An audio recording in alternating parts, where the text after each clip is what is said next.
مولاي صل وسلم دائما الحمد لله وكفى والصلاة والسلام على عباده الذين اصطفى أما بعد فأعوذ بالله من الشيطان الرجيم بسم الله الرحمن الرحيم يا أيها الذين آمنوا إن تنصروا الله ينصركم ويثبت أقدامكم صدق الله مولانا العظيم۔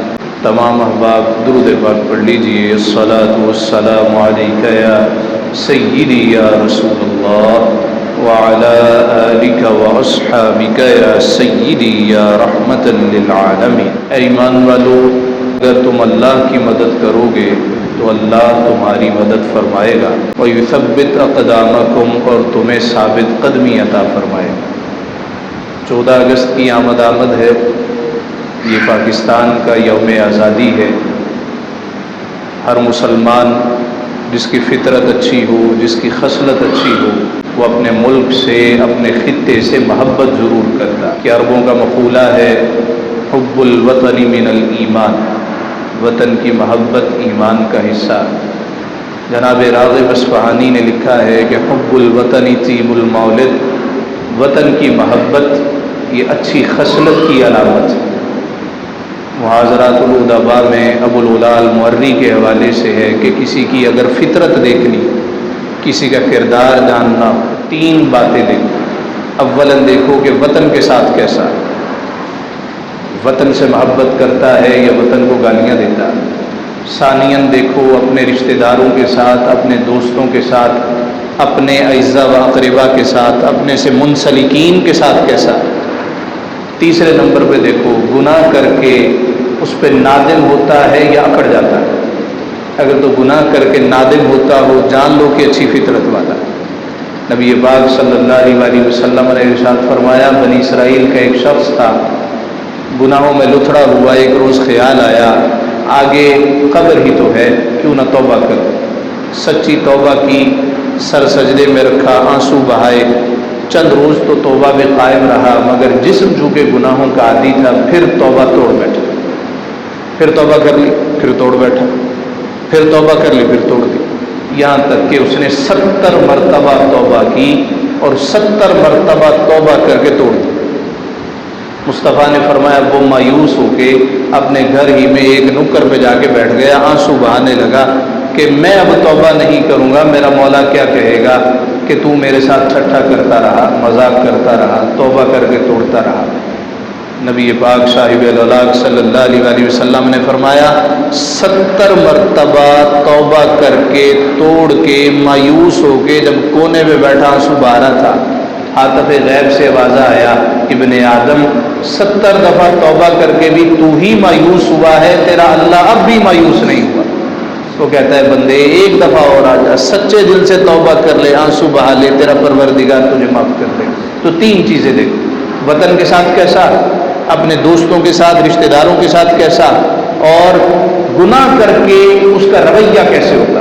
حضرت اقبال رحمۃ اللہ تعالی علیہ جنہوں نے ایک آزاد ریاست کا خواب دیکھا تھا، آپ اول اس خیال کے حامی تھے کہ اگر وطن ہوگا تو ملک بھی بن جائے۔ حضرت اقبال اس خیال کے اولاً حامی تھے کہ قومیں اوطان سے بنتی، اور اس پہ انہوں نے پھر وہ ایک ترانہ بھی لکھا، سارے جہاں سے اچھا ہندوستاں ہمارا، ہم بلبلیں ہیں اس کی یہ چمنستاں ہمارا۔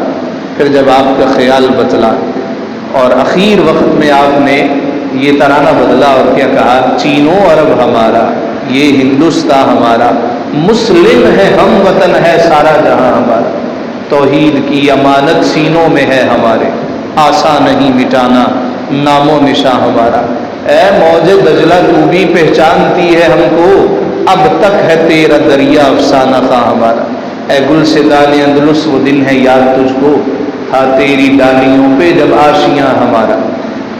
باطل سے دبنے والے اے آسماں نہیں ہم، 100 بار کر چکا ہے تو امتحان ہمارا۔ سالار کارواں ہے میرے حجاز اپنا، اس نام سے ہے واقعی آرام جاں ہمارا۔ اقبال کا ترانہ بانگے درا ہے گویا، ہوتا ہے زیادہ پیما پھر کارواں ہمارا۔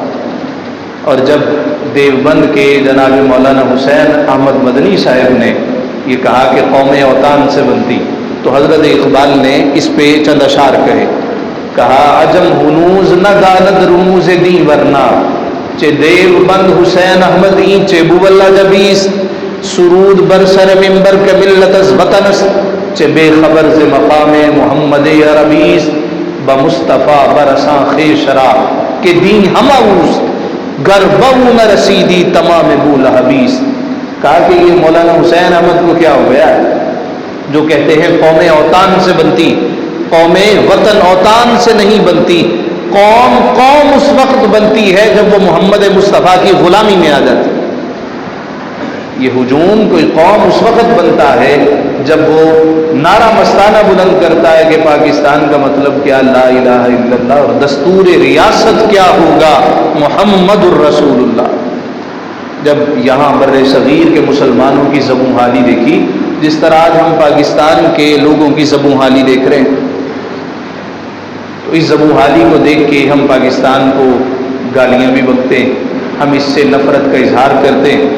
پہلے ایسے نہیں ہوتا تھا، سوشل میڈیا اب تو بھرا پڑا ہے، کوئی کہتا ہے جی پاکستان سے زندہ باد، بلکہ اب تو ایک نے ویب سائٹ بنا دی ہے زندہ باد.com کے نام سے، اور لوگ اس ملک کو گالی بنا چکے ہیں۔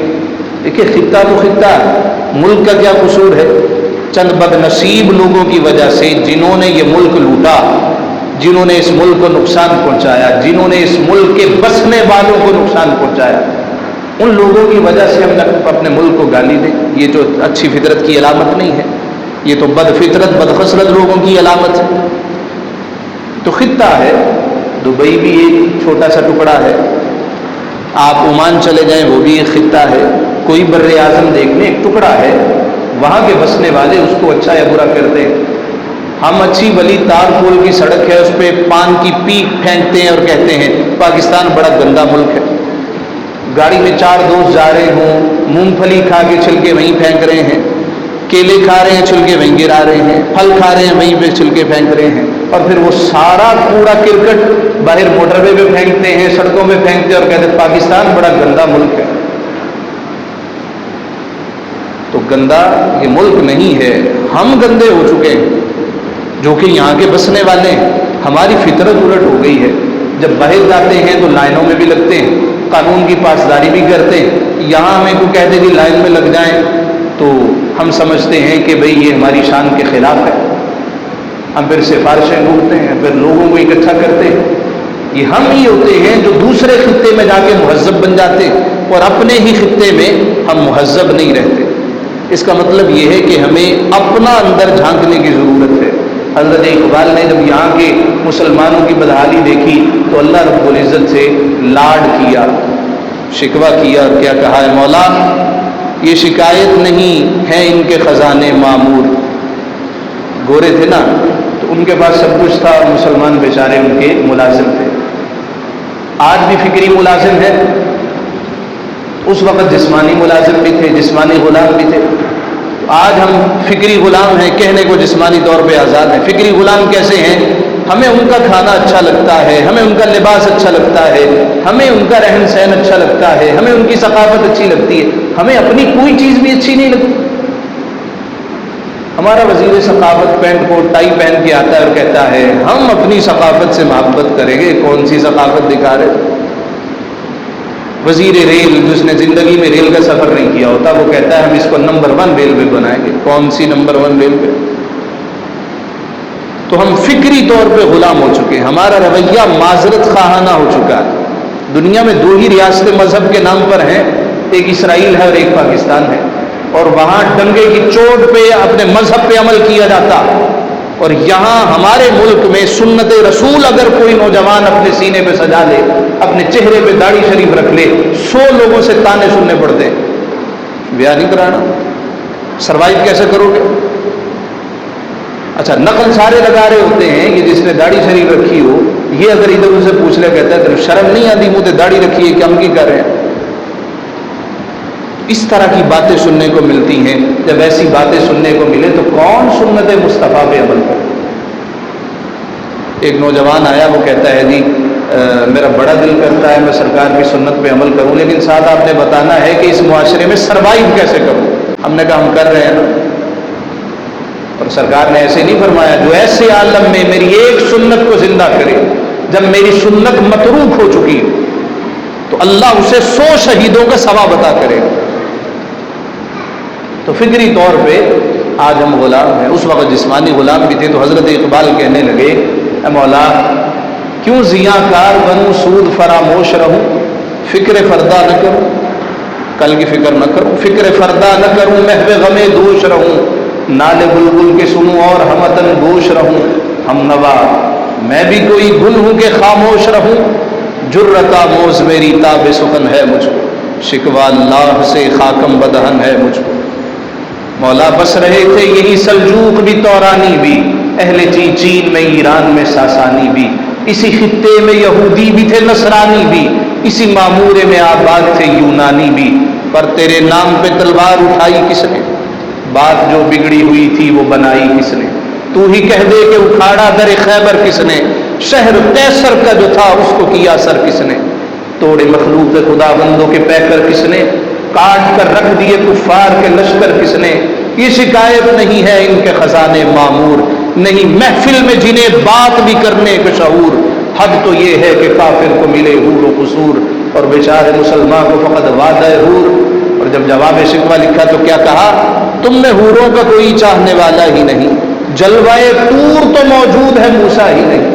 اور کیا کہا، ایک ہی صف میں کھڑے ہو گئے محمود و ایاز، نہ کوئی بندہ رہا نہ کوئی بندہ نواز، اور مولا دشت تو دشت ہے دریا بھی نہ چھوڑے ہم نے، بحر ظلمات میں دوڑا دیے گھوڑے ہم نے۔ جواب شکوہ میں کیا کہتے ہیں، تھے تو وہ آبا تمہارے ہی مگر تم کیا ہو، ہاتھ پر ہاتھ درے منتظر فردا ہو۔ جب شکوہ لکھا تو حضرت اقبال پہ فتوے بھی لگے، جنہوں نے فتوے لگائے وہ حسن نیت کے ساتھ لگائے کہ اللہ کی بارگاہ میں شرعی طور پہ ایسا کلام کہنا درست نہیں ہے، کہ اللہ سے شکوے کرنا یہ درست نہیں ہے۔ مسجد وزیر علی خان کے جناب سید دیدار علی شاہ صاحب نے سب سے پہلے کلام کیا اور کہا یہ آپ نے درست بات نہیں کہی، پھر جواب شکوہ لکھا اور اس کا نچوڑ یہ تھا کہ کی محمد سے وفا تو نے تو ہم تیرے ہیں، یہ جہاں چیز ہے کیا لوح و قلم تیرے، تجھے قلم دے دیں گے اور کہیں گے جا اپنی تقدیر بھی خود ہی لکھ دے، ایک شرط ہے میرے محبوب کے ساتھ وفا کرنی، اور پھر قوت عشق سے ہر پست کو بالا کر دے، دہر میں اس میں محمد سے اجالا کر دے۔ ہمیں اس ملک سے محبت کیوں کرنی چاہیے؟ ایک تو فطرت کہ فرمایا حب الوطنی طیب المولد، وطن سے محبت کرنا اچھی فطرت کی علامت، حب الوطنی من الایمان، وطن سے محبت یہ ایمان کا حصہ۔ لوگ اگر برے ہو جائیں تو وطن کو گالی نہیں دینی چاہیے، زمین کا ٹکڑا ہے، یہ بدنصیب لوگ جن کا نام و نشان بھی آج معلوم نہیں ہے، کدھر گئے وہ لوٹنے والے؟ کون تھے پاکستان کے تیسرے وزیر اعظم؟ کون تھے دوسرے؟ نام بھی یاد نہیں ہے۔ ایک دور تھا، پروٹوکول تھا، گاڑیاں تھیں، ہیلی کاپٹر تھے، ہٹو بچوں کی آوازیں تھیں، اب کوئی فاتحہ پڑھنے بھی نہیں آتا۔ احمد مشتاق نے کہا رہ گیا مشتاق دل میں رنگ یاد رفتگاں، پھول مہنگے ہو گئے قبریں پرانی ہو گئی۔ یہ لوٹنے والے بھول جاتے ہیں کہ ہم نے مرنا بھی ہے، ایک دن اللہ کے حضور جواب دہ بھی ہونا ہے۔ لوگ مرنا بھول جاتے، حالانکہ پاکستان کو جس نے نقصان پہنچایا، پاکستان کو، پاکستان کے لوگوں کو، پھر وہ کبھی نہ دنیا میں سکھی رہا ہے نہ مرنے کے بعد سکھی رہا ہے۔ تو یہ ایک بندہ جس نے کسی کو نقصان پہنچایا ہو، دنیا میں سکھی رہا ہو، مرنے کے بعد لوگوں نے اس کے کلمے پڑھے ہو، اس کے ترانے پڑھے ہو، تو یہ ایک بندہ نہیں۔ نبی پاک صلی اللہ علیہ وسلم نے صحابہ سے فرمایا، صحابہ ہند کی طرف اپنا رخ انور کیا، یہ سارا وہی خطہ، اس طرف اپنا رخ انور کیا اور فرمایا اے صحابہ مجھے یہاں سے ٹھنڈی ہوا کے جھونکے آ رہے۔ علامہ اقبال نے کہا تھا کہ ٹوٹے تھے جو ستارے فارس کے آسماں سے، پھر تاب دے کہ جس نے چمکائے کہکشاں سے، وحدت کی لے سنی تھی دنیا نے جس مکان سے، میرے عرب کو آئی ٹھنڈی ہوا جہاں سے، میرا وطن وہی، میرا وطن وہی۔ سرکار کو یہاں سے ٹھنڈی ہوا کے جھونکے آئے۔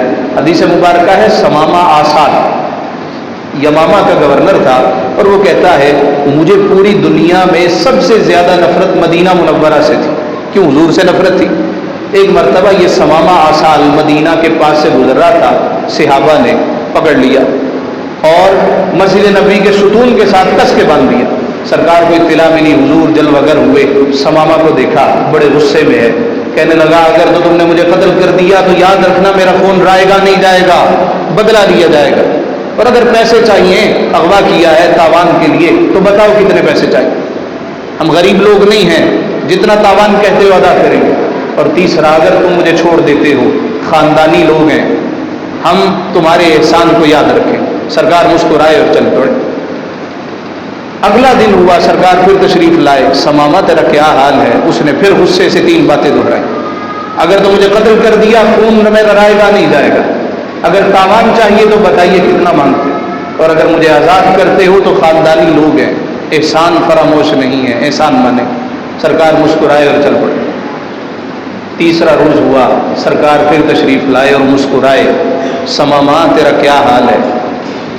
تو یہ بھی تبلیغ کا عجب رنگ ہے، کبھی کوہ ابو قبیس پہ جانا پڑتا ہے، کبھی طائف میں جا کے پتھر کھانے پڑتے ہیں، کبھی صرف مسکراہٹ سے ہی گزارا کرنا پڑتا۔ سرکار مسکرائے اور چند جملے کہے، تیرا کیا حال ہے؟ وہ انور مسعود نے کہا تھا، ان کے بول بہاروں جیسے اور اصحاب ستاروں جیسے، وہ مہمان عرش معلا، شان محمد اللہ اللہ، رحمت ان کی عالم عالم صلی اللہ علیہ وسلم۔ کوئی بات نہیں کی، ثمامہ تیرا کیا حال ہے؟ اس نے پھر وہی 3 باتیں دہرائیں۔ 3 دن ہو گئے، حضور نے فرمایا صحابہ اس کو کھول دو اور جانے دو، کوئی تاوان نہیں ہے، قتل نہیں کرنا، کوئی اذیت نہیں، ویسے ہی جانے دو۔ جب کھول دیا تو ہکا بکا کھڑا رہ گیا، کہنے لگا کوئی پیسے نہیں مانگے، مجھے قتل نہیں کیا، کوئی مطالبہ نہیں، فرمایا کوئی مطالبہ نہیں، جا تجھے آزاد کر۔ چند قدم چلا، پھر مڑ کے دیکھا، مذاق تو نہیں کر رہے، پھر چند قدم چلا، مڑ کے دیکھا، مذاق تو نہیں کر رہے، مگر جب وہ مدینہ شریف کی حد پار کرنے لگا تو الٹے قدموں واپس آ گیا۔ حضور نے فرمایا میں نے تو تجھے چھوڑ دیا تھا، تجھے آزاد کر دیا تو پھر آیا۔ کہنے لگا ایسا آزاد کیا، اس سے بہتر تھا قید ہی رکھتے، ایسی آزادی سے تو قید ہونا بہتر ہے کہ مجھ کو آزادی ملی بھی تو کچھ ایسے ناسخ جیسے کمرے سے کوئی سین میں پنجرا رکھ دے۔ آپ نے اچھا مجھے آزاد کیا ہے کہ زلفوں کا قیدی بنا لیا۔ اعظم چشتی نے کہا تھا کھول دے دے پیج زلف دے تے راہی راہ پل جاوے، اعظم ایڈا سونا مائی سن کدرے نظر نہ آوے۔ کہنے لگا مجھے کلمہ پڑھائے، میں نے مسلمان ہونا۔ سرکار نے کلمہ پڑھایا۔ یہی ثمامہ آسال کہتا ہے کہ پہلے مجھے سب سے زیادہ نفرت مدینہ منورہ سے تھی، مگر جب میں نے کلمہ پڑھ لیا اب روئے زمین پہ سب سے زیادہ محبت مجھے شہر مدینہ سے ہو گئی ہے۔ کیوں؟ مصطفیٰ کو اس شہر سے محبت ہے۔ تو جب مصطفیٰ کو مدینہ شریف سے محبت ہے تو سرکار ہی نے فرمایا ہے مجھے اس خطے سے بھی ٹھنڈی ہوا کے جھونکے آ رہے ہیں۔ دوستو ٹھیک ہے، نا انصافی ہے، بدامنی ہے، دور دورہ ہے، لیکن تعبیر پانے کے لیے وقت درکار ہوتا۔ جناب یوسف علیہ السلام نے بچپن میں خواب دیکھا تھا، تعبیر کب ملی؟ زندان میں بھی رہے، تہمتیں بھی لگی، کنویں میں بھی رہے، منڈیوں میں بھی بکے۔ 40 سال کے بعد جب تخت پہ بیٹھے تو ابا جی سے کہا ابا جی یا ابتی ھذا تأویل رؤیایا من قبل، ابا جی یہ وہ خواب ہے جو میں نے اپنے بچپن میں دیکھا تھا۔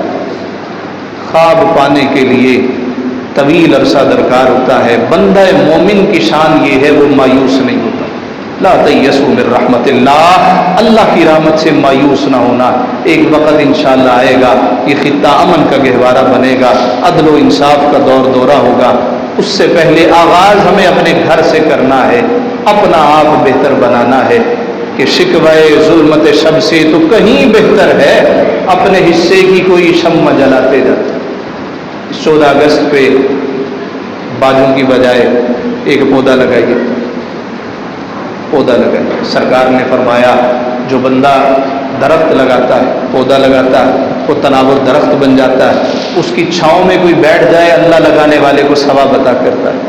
اس کا کوئی پھل کھا لے اللہ لگانے والے کو ثواب عطا کرتا ہے۔ پرندہ آ کے اس کی پناہ میں آ جائے اللہ لگانے والے کو ثواب عطا کرتا ہے۔ اللہ ہمارے ملک کی خیر فرمائے اور ہمیں اس ملک سے سچی سچی محبت نصیب فرمائے۔ وآخر دعوانا ان الحمد للہ رب العالمین۔